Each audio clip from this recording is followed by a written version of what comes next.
Министерот за финансии Фатмир Бесиме е со став дека покачувањето на платите на просветниот кадар ќе предизвика дополнителна инфлација во услови кога нема евидентен економски развој во земјата и поширок. Нашата посветеност како влада е да има раст на платите и во приватниот и во јавниот сектор.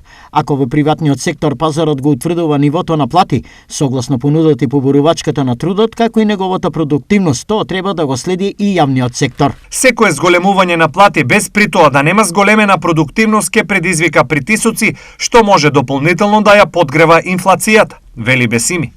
Во вакви услови, кога во економијата ќе пуштите повеќе пари во оптек, како што е случајот преку висок раст на платите, несоодветен со растот на продуктивноста ќе дојде до нов притисок од страна на поборувачката. Зголемувањето на поборувачката поради поголемата количина на пари пак ќе ја подигне дополнително цената на производите.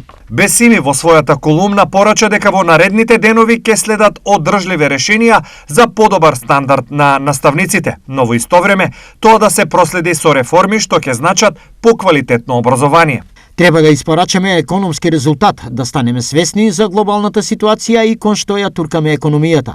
Значи тука е примарно економијата да застане на здрави нозе. Смета Бесими.